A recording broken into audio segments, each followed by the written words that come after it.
Buenas tardes, encantado de estar aquí con ustedes.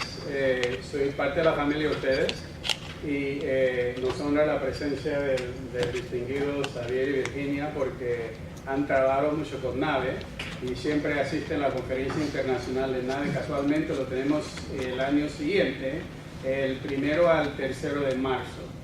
Le voy a invitar a entrar en la página de NAVE, que es el www.nave.org.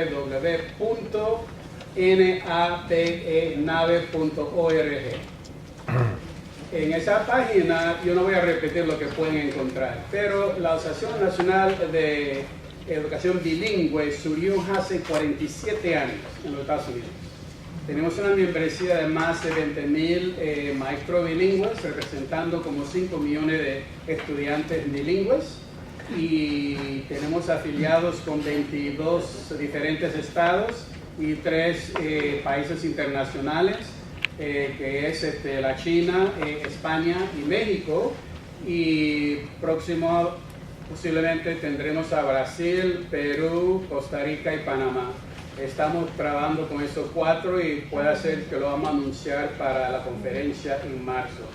En marzo la conferencia será en Albuquerque, Nuevo México, un lugar bastante bello. Se dice, ¿cómo se dice? La tierra del encanto, porque de noche no hay luces de la ciudad, que se confunde, así que puede ver el cielo clarísimo y las estrellas, etcétera. Así que lo llaman la tierra del encanto en Albuquerque, Nuevo México. Y está en Texas y tenemos una representante, la doctora Josefina Tinajero, que ya la presentamos hoy, que es la tesorera nacional de NAVE y es de Texas. Así que lo que ustedes se interesan en conocer de Albuquerque, pregunta a ella, porque ya te puede guiar, es una buena guía. Pero hay muchas cosas que puede hacer, pero más importante, tendremos más de 5.000 maestros como ustedes mismos, profesores, investigadores, oficiales públicos, más de 500 diferentes talleres, también 3 o 4 promotores distinguidos, pero ya en fin, si ustedes pueden venir, NAVE va a extender a los miembros de nuestros afiliados en el extranjero un descuento de 15% en su registración. Pero tienen que montar en la página web registro y entonces haznos saber y podemos ver la dirección, y entonces a ustedes le estamos extendiendo ese descuento. Ok, ¿cuáles son las cosas? Le voy a mencionar 2 o 3 cosas muy importantes que está tomando el discurso nacional. En 1997, en el estado de California, que es el estado más grande en los Estados Unidos, tiene más de 43 millones de habitantes y es una área geográfica bastante grande. En 1997, la crítica, un millonario lanzó una iniciativa contra la educación bilingüe, se llama Ron Unz. Y él, bueno, por tener la plata, él ganó la elección y eso en ese momento hizo un corte, un paro a la educación bilingüe en los Estados Unidos. En 2016, un oficial elegido mexicano por nacimiento, pero senador en la Asamblea de California, lanzó una medida en opuesto y esa medida ganó por 78%, porque él usó el tema de que el bilingüismo es sumamente importante para la defensa nacional y también para el empleo y la competencia económica. Y ganó por 73% la proposición 58. La proposición 58 ahora permite que en el estado de California puedan dar, y los padres tienen la opción de seleccionar, si ellos quieren, a sus estudiantes, sus hijos, conseguir la educación bilingüe. Como dijo nuestro compañero Xavier, si la educación bilingüe está desarrollada en un formato y una estructura y contenido bien, entonces sí van a tener buenos éxitos y va a ser bien y los padres lo van a agradecer y también la comunidad lo va a apoyar. Entonces, eso nos ha dado a todos nosotros en el campo un suspiro ya de, bueno, ya estamos moviendo en una dirección positiva. Pero, en noviembre del año pasado, elegimos un presidente, que una de las primeras acciones del presidente fue de eliminar un programa que se llama DACA. Ustedes han oído del programa DACA. Mira, digamos que, por ejemplo, ustedes entraron a los Estados Unidos sin documentos y trajeron con ustedes unos jóvenes, su familia, sus hijos, menores de edad. Quedaron en los Estados Unidos, asistieron todas las escuelas públicas, se graduaron, asistieron a los colegios, universidades, se graduaron, son gente buena, legal y todo, trabajando bien y firme. Y el expresidente había firmado una orden ejecutiva dándole exoneración a más de 1 millón de personas que estaban en esa ficha. Entonces el nuevo presidente en los primeros 6 meses puso una X, ya se eliminó el programa. ¿Qué ha pasado? Tenemos una necesidad de más de 20,000 maestros bilingües ahora mismo que le hablo en los Estados Unidos, 20,000. Y mi compañera va a hablar un poquito de eso.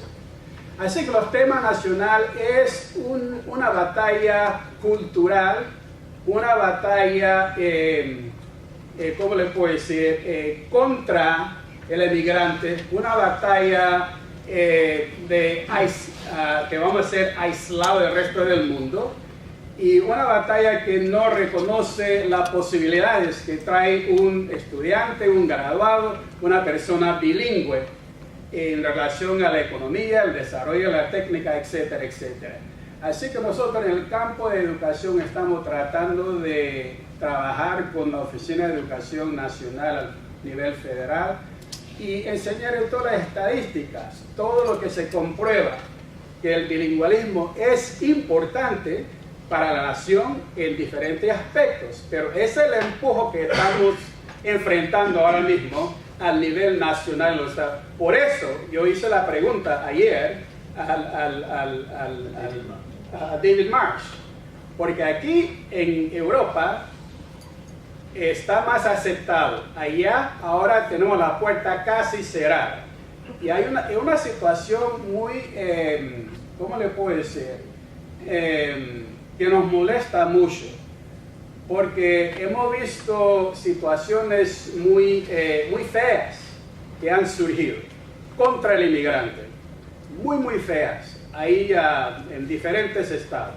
Y NAVE está a la defensa, NAVE está promoviendo, NAVE está en el Congreso americano llevando, yo voy con varios compañeros también con nuestra presidenta para defender el derecho de los estudiantes inmigrantes, defender el derecho al acceso a la educación, defender el derecho de la igualdad. Y es una batalla así que nosotros intentamos a nivel nacional y tenemos esperanza porque todo está en ciclo. Uno va y uno viene, uno va y viene. Y sabemos que tenemos que estar a la defensiva y usar los resultados positivos. Y finalmente, la estrategia educacional que estamos usando puede hacer que por la gran mayoría de los estados se llama Dual Language Instruction. Dual Language Instruction. Porque tenemos como 6 o 7 diferentes modelos de educación bilingüe en los Estados Unidos, pero el que por los últimos 10 años hemos visto los mejores resultados es el Dual Language Instruction. Le puedo mencionar 2 o 3 distritos donde han integrado el programa 100%. Por ejemplo, Dallas ISD, el Distrito Independiente de Dallas, Texas. 148 escuelas, empezando en el pre-K hasta el grado 12º en Dual Language Instruction. Y después de una década de implementar el programa, han visto los resultados pasar así, surgiendo siempre. Así que muchos diferentes distritos y NAVE ofrece talleres por por el país entero, tratando de ayudar a los distritos a implementar el Dual Language Instruction. Y eso también lo puede encontrar en la página web. Después de eso, yo puedo responder a diferentes preguntas que pueden tener. Y ahora paso el batón a mi compañera. Bien.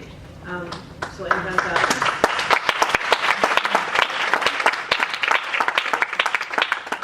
Encantada de estar aquí y qué gusto es poder colaborar a través de la distancia y aquí en persona, porque es fascinante ver cómo las mismas áreas de preocupación que existen acá, existen allá. Entonces tenemos más en común y muchas veces eso es lo que se nos olvida, que tenemos más en común de lo que tenemos de diferencia.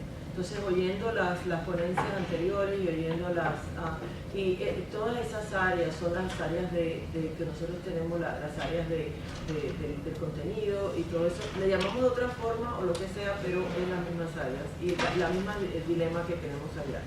Entonces yo quiero comenzar por decir que en los Estados Unidos la educación bilingüe está matizada por dos corrientes.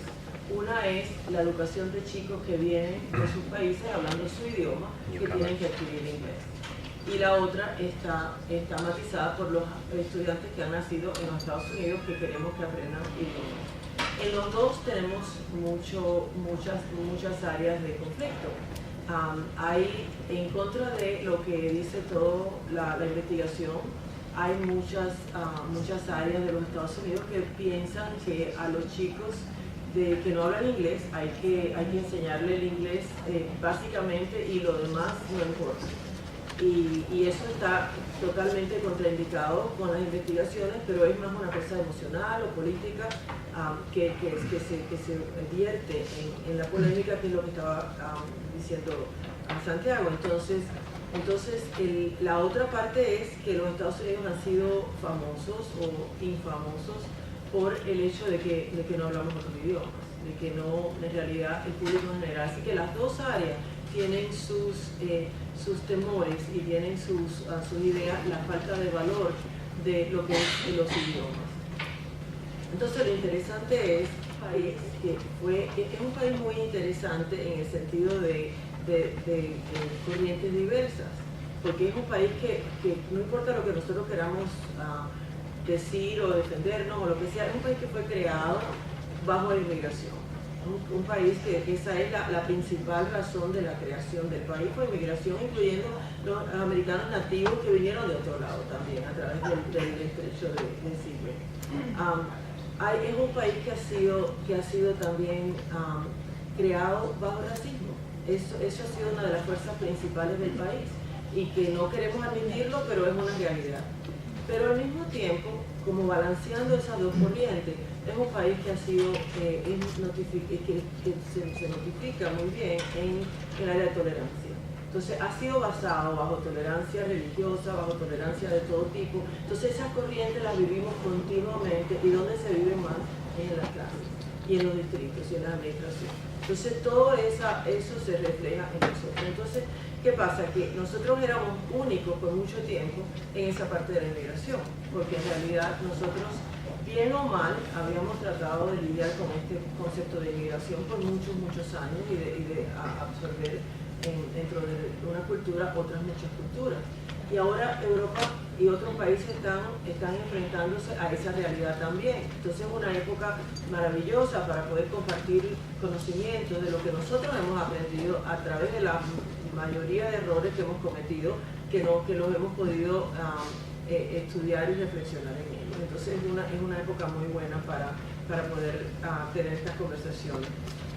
Yo les quiero decir que nosotros, con respecto casi que a lo que dijiste de modelos, nosotros tenemos 5 millones de estudiantes que son English Language Learners. Nosotros no estamos de acuerdo ni siquiera con el nombre. Cada 5 años le cambian el nombre.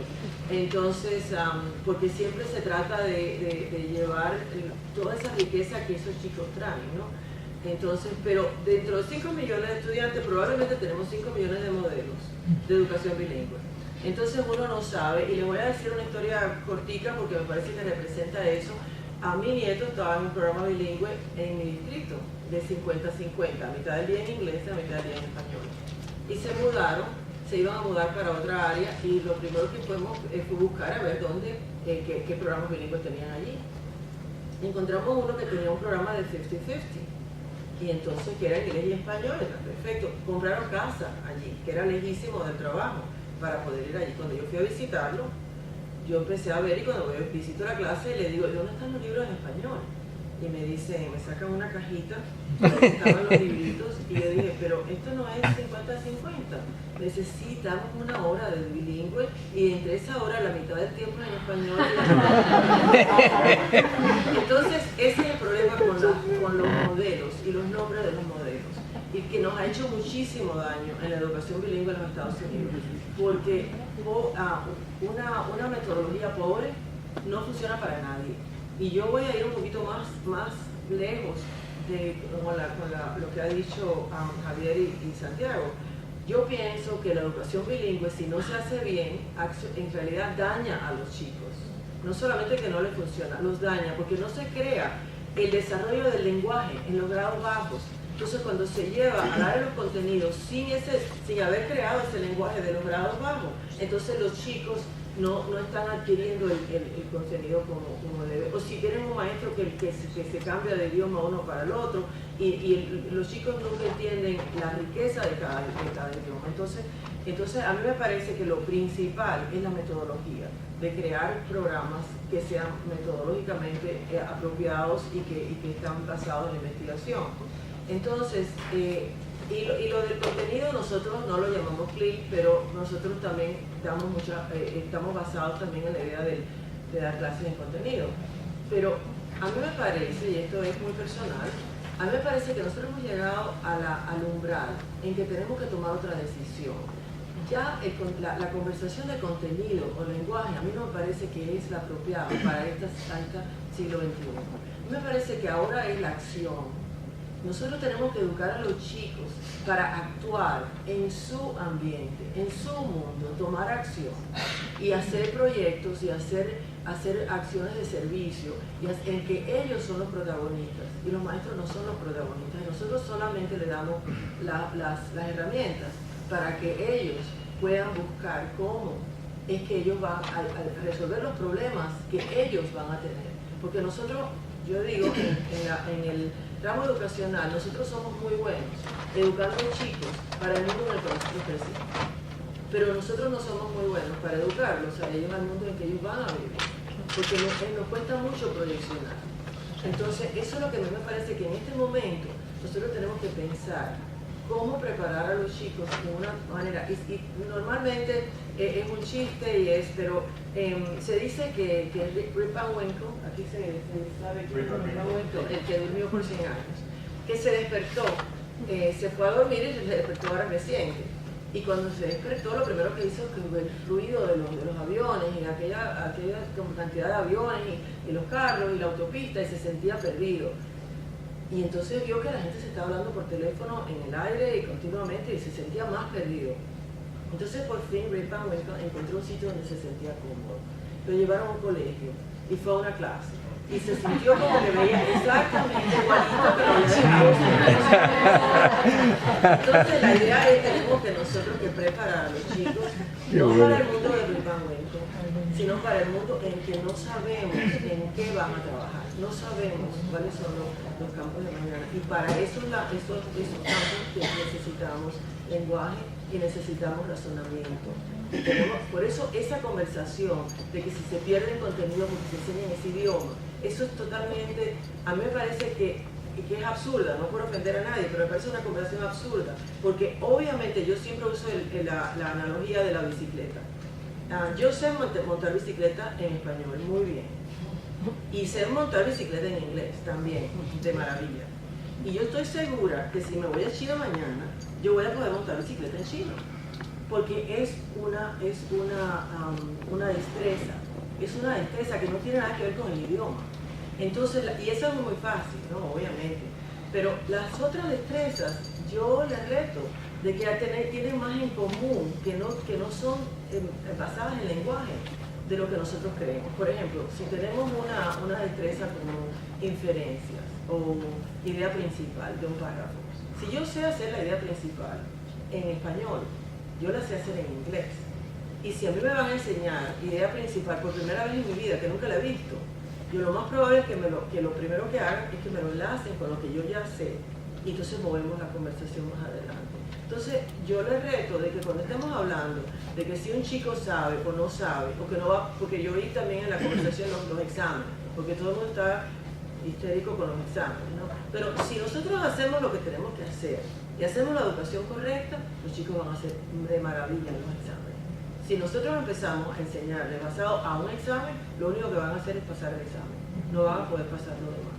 Entonces eso es Entonces, para volver a mis notas, lo más le quería decir que en la conferencia de NAVE, en Albuquerque, le iba a agregar un poquito de eso, tenemos para los europeos siempre lo que es la comunidad nativoamericana, es muy atractiva. Ahí hay muchos grupos nativoamericanos que obviamente todavía hay roce entre las comunidades, pero ahí hay una comunidad muy vibrante de nativoamericana. Así que si pueden venir, sería fabuloso porque lo pueden ver. Precisamente un día antes de la conferencia en el Pre-Conference Institute vamos a hacer una sesión me imagino que muchos la conocerán, que va a estar moderada por Lily Wong Fillmore, y vamos a hablar de los conceptos del idioma nativo de las comunidades que hay ahí en New Mexico. La otra parte que le quería comentar de allí es que da la casualidad que, no sé si saben del show Breaking Bad. El Breaking Bad fue en Albuquerque, así que por eso fans del show pueden comprar Blue Meth, que son unos caramelitos, que venden unos caramelitos azules y que para pasar como que son Blue Meth. Y lo principal es que vamos a hacer un job fair. En ese job fair vamos a tener representantes de distritos de todos los Estados Unidos y vamos a tratar de hacer, conferencias a través de Skype. Ya nos hemos conversado con uno de los compañeros de Valencia para ver si podemos reclutar maestros que se vengan, y tenemos aquí a Susana González, que fue una que yo recluté acá, que fue de maravilla ya, que les puede contar a ustedes cómo les fue. Así que yo creo que ya, ¿me faltó algo? Los flyers o los brochures, no sé cómo le dicen a estas tarjetas, están en la mesa principal y entonces pueden recoger una y ahí tienen toda la información, y como ya ven tienen un descuento si somos de las organizaciones. Si quieren saber, nosotros tenemos en NAVE 2 publicaciones que son básicamente de lo último que está pasando en el ambiente de lo que es de colegios, de universidades, pero también de los grassroots, del salón de clase. Entonces una se llama Research Journal y la pueden ver online y pueden ver todos los artículos que tenemos aquí, y la otra se llama Perspectives, que es la que es más bien del área de la salón de clase.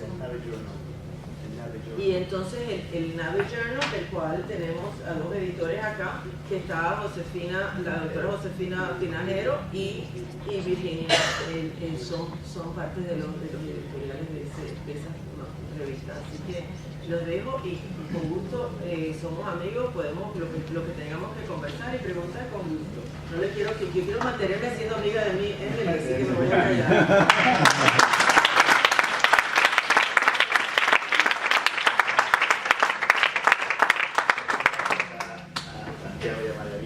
Yo solo un pequeño comentario y además coincidiremos, y es que hay que tener en cuenta que lo que ellos hacen aquí y lo que hacemos nosotros aquí es muy similar, pero no tenemos que olvidar nunca que cuando aprendemos idiomas o cuando se aprenden idiomas, lo único que está en juego es el idioma que se aprende.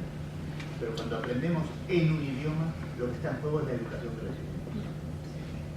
Tanto, estudiar un idioma como lengua extranjera, o lo aprendo o no lo aprendo, pero está al margen de todo lo demás. Pero si me enseñan o enseñamos contenidos en un idioma, lo que está en juego no es el idioma, es el contenido también. Entonces hay que ser muy serio con la enseñanza bilingüe, como lo son allí por este tema. Emily Spinelli, la directora ejecutiva de AATSP. I'm going to speak in English. Some of you may have noticed that we had some issues before with the computer, but we finally have my PowerPoint up on the screen, and I hope everybody can see it. I'm going to talk a little bit about the AATSP, the American Association of Teachers of Spanish and Portuguese. We were founded 100 years ago. This is our centennial year, and we are celebrating for a year, beginning at our conference in July until our next conference in 2018. So we are the oldest and also the largest of the language-specific organizations in the U.S. Our members and our programs are for all educational levels, beginning with kindergarten all the way up through university graduate programs. And our national headquarters are in Michigan, where I happen to live. And there's our URL. We have more than 10,000 members from all over the United States and a few in other countries, such as Spain and Mexico and other countries of Latin America. I want to point out to you that one of the most important things about the U.S. is that we do not have a national education system. We have a system that is run by the states, and really it's run by each district. And as a result, there are no federally mandated requirements. There are requirements in each district and maybe in a state, but nothing that covers the entire U.S. And so there's a huge variety, as they pointed out, of models and of curriculum and within the K-12 school system. And also, the financing for all of this is controlled at the local level. So that makes our job in national organizations very important. So our job is to assist the teachers in these to give them some sort of a national perspective, a national model that they can follow. And so we generally provide the professional development for these teachers, not the government, not the states, not the district. So this is our mission, to serve Spanish and Portuguese teachers throughout the U.S. In learning about the language and also the cultures that are represented by those languages at all levels of education. We have a national office staff, we have a board of directors, we have editors of our publications, and we have chapters, capítulos, in almost all of the 50 states, and some states have more than one, the large states. We have a lot of member services and benefits for those who join. We have a variety of publications. You see there the most important page of them all, and I'll talk a bit about them. This is our research journal that appears 4 times each year, and it has research on linguistics, applied linguistics, literature, culture, film studies, all research-based. This is our graduate student journal, which is quite new. About 2 years ago this came out. This only appears online, not in print. But again, the same types of articles that appear in the other research journal. We have a Portuguese newsletter that is still appearing in print, and we send that to our Portuguese members plus others interested in the field. This is our online newsletter. It comes out about every 2 weeks to all members, and it has, just as it says, los anuncios, and other things to remind people of our important deadlines and our important programs. After the conference, we publish what happened at the conference with lots and lots of photos so people are reminded of what they saw and did. This is a student publication put out by high school students who are members of our National Honor Society called the Sociedad Honoraria Hispánica. And there is an adult editor, but everything in there is student produced, student written. We provide a large number of scholarships for our teacher members. They're to go abroad so they can improve their language and cultural skills. We have partnerships with a lot of study abroad programs here in Spain, as well as in the countries that you see listed there. And the programs provide the tuition. The programs also provide room and board meals, and sometimes materials. And then we provide $1,000 to help with travel costs. So they're very nice study abroad scholarships. So we do this because we find this is it's a must for teachers of language. They have to teachers are teaching in a school in isolation. They have no other contact with a native speaker, and so studying abroad is a really important part of their professional development. So there you see a list of some of the study abroad programs that we offer.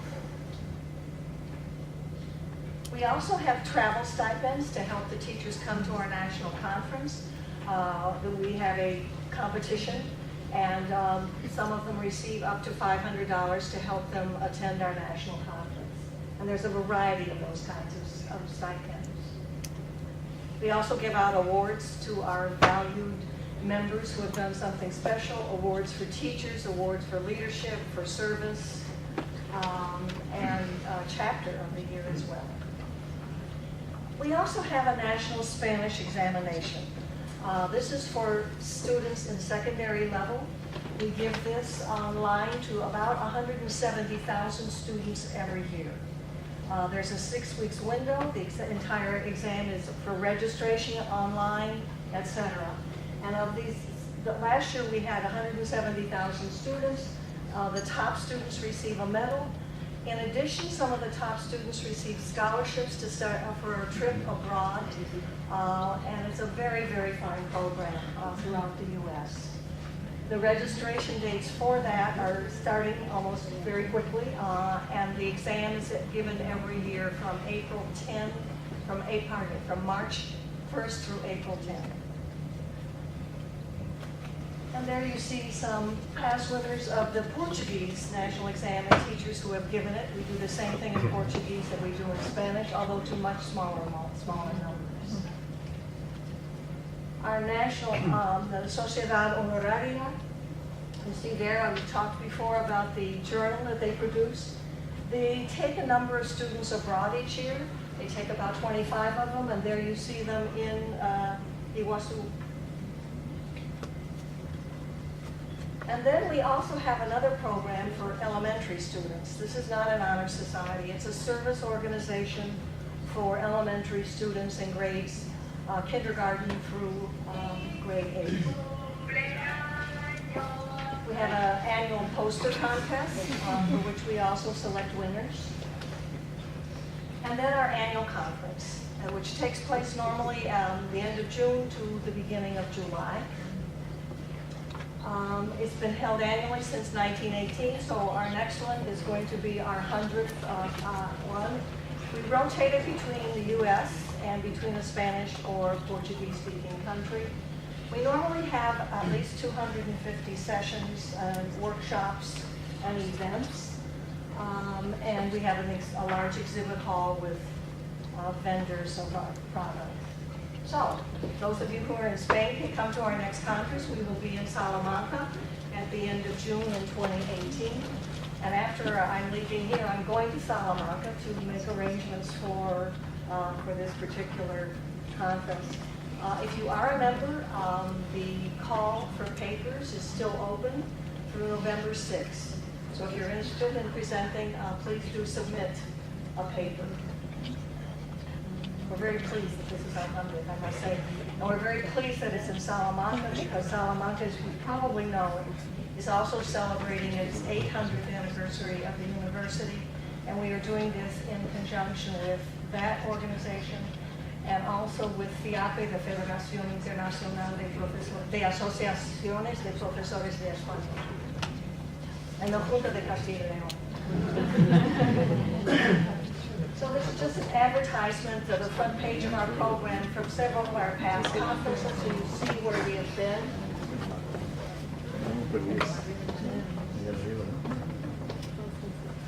And in several of the countries of Central America, South America, and the U.S.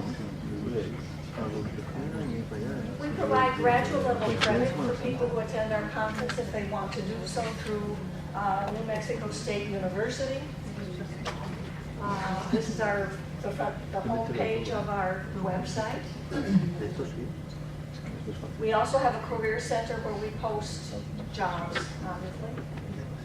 And we have a long calendar of events of other language organizations and other conferences and publications that might be of interest to our membership. We have a large selection of classroom resources for teachers, lesson plans, authentic materials, websites of interest. And we have an online forum in several areas. We do webinars in conjunction with Santillana, the publisher. And please follow us on Twitter, on Facebook, on our website, etc.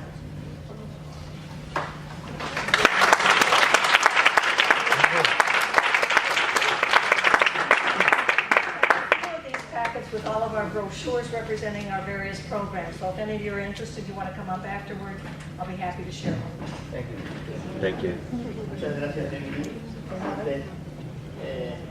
Antes de pasar a posibles preguntas, yo creo que tendríamos que sacar nuestras agendas y apuntar. Al final de febrero nos tenemos que ir a Albuquerque, a la conferencia, al Congreso de NABU.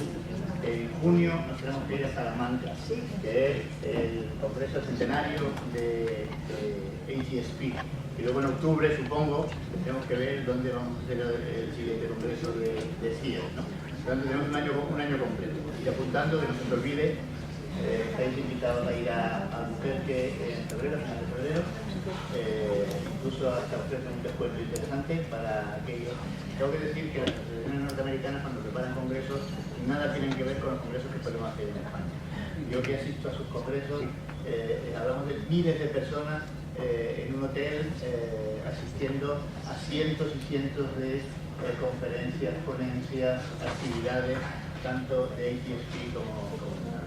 Nosotros somos muy modestos aquí en España, es otro planteamiento.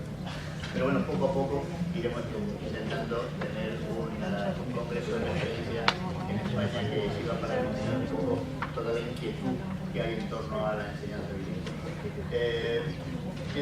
Gracias por las presentaciones. Yo, como presidente de la Asociación Nacional de Enseñanza Bilingüe, solo tengo que decir una cosa, no voy a contar nada porque el que quiera entrar a la página web, me llama por teléfono, me manda un correo y sin problemas nos vemos. La única novedad que tengo que aportar es que abrimos una delegación en Estados Unidos, en Nueva York. Por lo tanto, vamos a tener una persona en Nueva York que va a ser nuestro delegado allí. Cualquier cosa, además de la ayuda que nos prestan tanto NABE como ATSP para cualquier cosa que queráis emprender o hacer, que sepáis que también tenemos una persona en Nueva York que os puede asesorar, ayudar, apoyar en cualquier iniciativa que queráis poner en marcha también. Eso por mi parte era lo único. Y ahora, si queréis preguntas para ellos, que son los invitados de honor y a los que de verdad que agradecerles bienvenidos, cualquier cosa que queráis saber, de lo que hacen, los que hacen, posibilidades que podáis acceder, lo que queráis. Un pequeño turno de A los tres, colaboración entre centros españoles y... Me interesaría muchísimo. Nosotros tenemos como 5 colegios hermanos en mi distrito, porque lo que creo que no dice nada del distrito, yo trabajo en el distrito de Palm Beach County. Ahí tenemos 187 colegios y de los cuales hay 23 bilingües completos. Entonces de esos tenemos 6 que son asociados con el gobierno español, con Microeducación, que son International Spanish Academies, y parte de su commitment es que tengan colaboración con el colegio de la casa. Así que si me das la información, te lo saludaré a mi equipo y enseguida te contacto.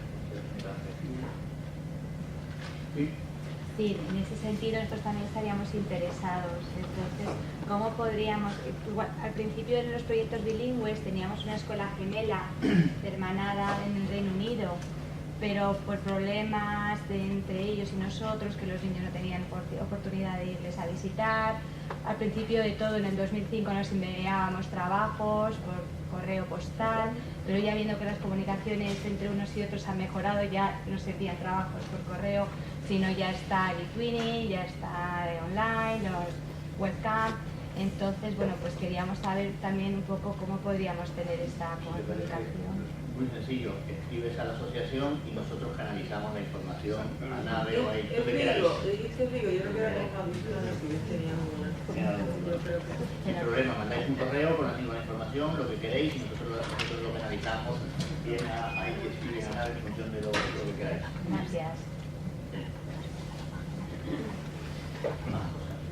Yo le hago una pregunta. ¿Cuántos de ustedes quieren ir a los Estados Unidos como maestro bilingüe? Ella está reclutando como 25 más su distrito.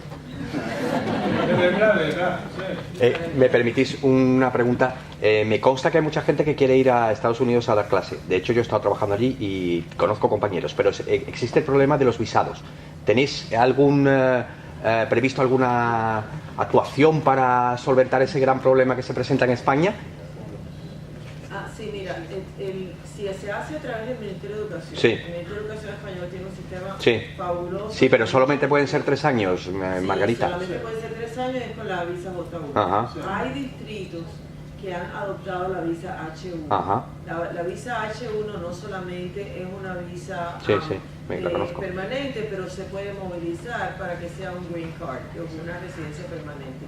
Nuestro distrito lo hacía, pero cambio de administración y esas cosas se dejó. Ahora hay mucho empuje dentro de la comunidad hispana para que el distrito la vuelva y lo más probable es que lo hagamos de nuevo. En estas pólizas que ha creado el presidente nuevo, muchos es rebajar el número de H1, pero hay una opción para educadores, para que los educadores no vayan bajo ese cupo. Así que, entonces, una de las cosas que vamos a hacer es vamos a comunicarnos con los distritos de los Estados Unidos que dan H1 para hacerlo a través de nuestra organización. Perfecto. Y el distrito principal es Dallas ISD. Móntate en la página de Dallas ISD, ya verás mucha información que lo tenemos. Gracias. Yo recomiendo. También se hace de Washington DC, hay otros, pero necesitamos profesores de todos tipos en los Estados Unidos y especialmente de español. Gracias. Un gran problema para nosotros. Sí. Sí, Javier, pero me consta que hay mucha gente que ha querido quedarse después del H1 y la Green Card y esto y lo otro y lo de la moto y no se ha podido quedar. Sí, a mí me parece que No, con el H incluso. Y la H es más flexible. Sí. Pero mira, esas leyes cambian de un año a otro. Todo el que se queda en Estados Unidos no lo hace nunca con un J1. Ya. Todo con una H1. Sí, ya. Por eso yo le recomiendo, el que se quiera quedar fijo, que no empiece con la J1. Porque al empezar con la J1 se hace muy difícil, no tiene que regresar a España, tiene que volver a pasar aquí no sé cuánto tiempo, y entonces se convierte en eso. A mí me parece que es mejor arrancar ya de una vez con un distrito que acepte H1. Claro. Ojalá que yo le pudiera decir que el mío lo hace, pero Ya. no porque no me haya quejado, Pero estáis en ello, ¿no? Sí. Espero. Están trabajando en ello. Nosotros estamos encantados porque hay profesores a trabajar eso. Ya. Lo que no estamos tan encantados porque ellos no están de acuerdo conmigo que se queden. Ya. Que entiendan lo que quieran. Mi opinión es que cualquier profesor español que vaya allí, aquello les ayude allí, les sirva de experiencia y que a la vuelta regresen a nuestro país. Efectivamente. Esa es la idea. Pero también, otra cosa que Broward, el distrito de Broward, que yo quisiera hacerlo, quizás podemos conversar de eso, es que Broward ha hecho, es que tienen un maestro que está dando clase en Francia de Broward, que ya lleva 2 años allá, se suponía que era por 1 año, pero y es un intercambio puesto por puesto. Sí, puesto por puesto. A mí me encantaría poder empezar con la conversación porque así todo el desarrollo profesional y todo eso se beneficia a los dos.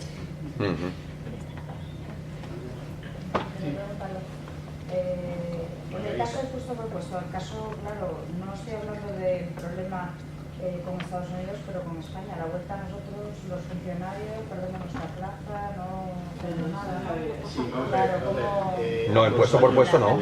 En puesto por puesto no. Reservas, claro. Los años, claro, tiene la única opción para un funcionario ir por vía del programa del Ministerio, con lo cual tiene servicios especiales y estás cubierto y protegido y vuelves y te mantienes en la plaza, o pides una excedencia. Claro. Si tu idea es estar más de 2 años, la mejor opción es pedir una excedencia. El único problema es que a la vuelta tienes que volver a entrar en el circuito hasta que vuelven a asignarte plaza. Tiene que ser profesor visitante Sí, nada más. lo que pasa es que las ventajas con las que vuelves, la mochila llena que traes cuando vuelves, posiblemente, aunque lo comentaba esta mañana alguien en el debate, te va a permitir acceder de una manera mucho más rápida a puestos más interesantes. Porque vas a traer no solamente un altísimo nivel de lengua, sino que vas a tener una experiencia que para cualquier responsable de cualquier administración educativa con todo el dedo de frente va a ser que... no, pero eso no llega a la administración, no le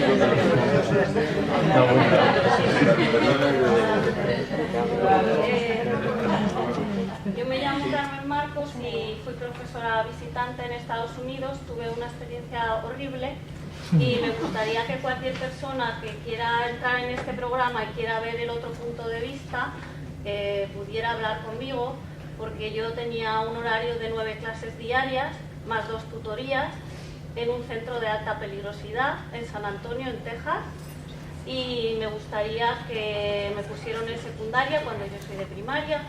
Me ofrecieron unas condiciones que luego no se cumplieron, y me gustaría que las personas que tienen esa idea de que los Estados Unidos es maravilloso y que nuestro sistema español bilingüe no es tan maravilloso, también pensaran que nuestro sistema funciona súper bien si estás en un buen centro. Sí. Y yo estaba en un centro estupendo llevando a cabo la coordinación de un programa bilingüe.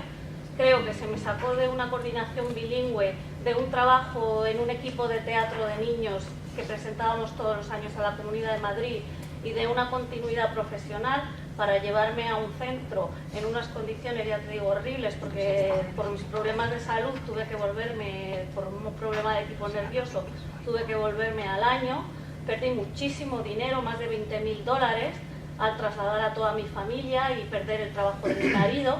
Y me gustaría también que la gente, cuando se va a este tipo de programas, supiera la otra parte. Intenté a través de Spaniards expresar mi opinión, tuve muchísimas críticas, también escribí en la revista del centro del distrito escolar donde trabajaba, y por favor me gustaría que todo el que se vaya con familia pudiera tener el otro lado también, porque yo no lo tuve, y si lo hubiera tenido a lo mejor habría valorado las cosas de otra manera. Muy bien, me vas a permitir que te conteste también en parte como en cierto momento responsable también del programa de profesores visitantes.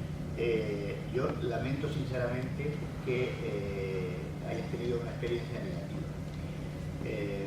Lo que tengo que decir es que, sin discutirla, sin conocerla y aceptándola, cada año van como profesores visitantes un mínimo de 500, 600 y a veces hasta 700 profesores cada año.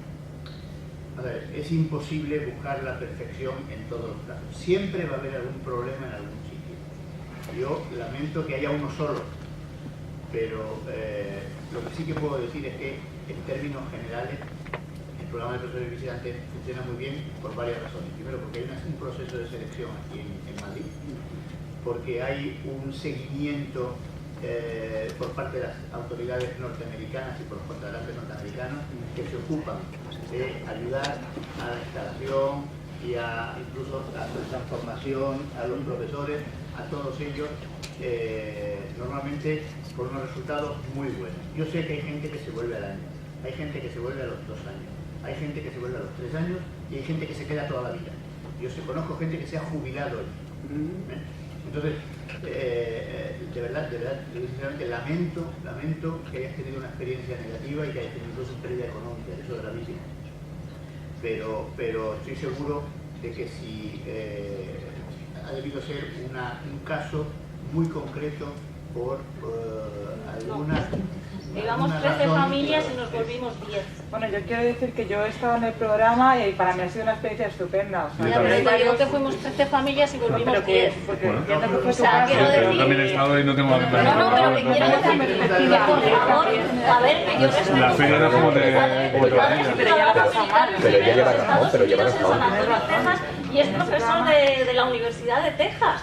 Quiero decir que por favor que la gente se informe y si no lo quieren saber, yo no obligo a nadie a saberlo, solo digo que estoy aquí y que si alguien lo quiere saber que lo sepa, que estoy aquí, que estoy viva y que he sobrevivido de milagro. Una de las cosas que íbamos a tener en este congreso era una conexión en directo con profesores visitantes.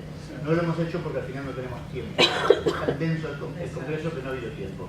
Pero ya habíamos hablado con profesores visitantes para que estuvieran en directo con vosotros y pudierais hablar con ellos. El próximo lo haremos.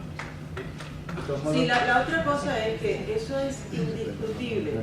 Y yo se los digo, yo trato, nosotros nuestro distrito lo estamos haciendo hace más de 25 años y hemos aprendido mucho y hemos pasado situaciones difíciles y las hemos manejado bien y creo que es uno de los distritos que se siente más apoyado los profesores, pero ahora hay otros distritos que la gente se siente muy apoyado. El primer año es terrible para cualquiera y eso yo me imagino que si yo vengo aquí a trabajar aquí es terrible para mí acoplarme al primer año. Siempre ya el segundo año lo empiezan y yo siempre cuando los recluto les digo, mira, el primer año va a ser terrible. Venir con familia, sobre todo ese primer año, me parece que es muy difícil, la dificultad la hace exponencial.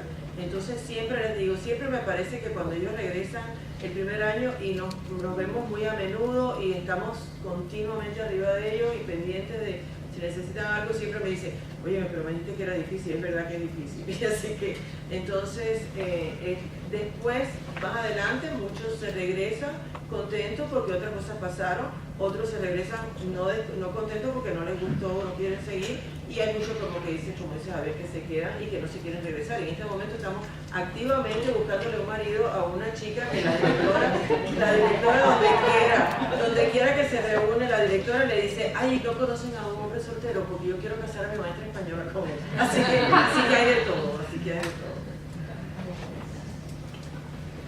Yo estuve 12 años en el distrito de Palm Beach y mi experiencia fue muy buena. Es verdad que el primer año es muy duro, uno sabe que cuando sales de tu país pues no vas a tener las comodidades que tienes aquí. Y es verdad que si te vas en un año no aprendes y no disfrutas la experiencia. Pues para mí sí fue bastante bueno. Tuviste a Lisa y a Sandra de embajadoras, ¿no? Y yo por supuesto me gustaría decir que también, Margarita, ya he hablado contigo antes, la experiencia fue estupenda. Estuve 4 años en mi caso y bueno, regresé por otras circunstancias, porque a veces la vida, pues, unas veces más, otras veces te toca regresar, pero fue muy satisfactoria y es además una experiencia que bueno, ha sido realmente pues eso, muy satisfactoria, muy positiva y de la que he aprendido muchísimo y le pongo en práctica cuando puedo todos los días. Y esas son las voces que todo el mundo tiene que oír las diferentes voces y uno tiene que tomar decisiones, somos adultos y tomar decisiones y algunas veces funciona, otras veces no funciona, pero eso es como todo, ¿no? Y públicamente me gustaría dar las gracias a Margarita Pintos porque además es una anfitriona excepcional.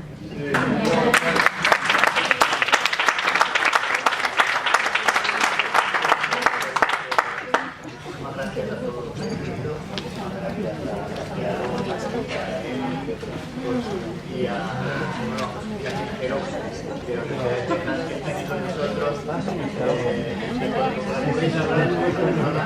solamente es la editora de una revista de arte, sino que es una persona que tiene un conocimiento impresionante sobre la escena.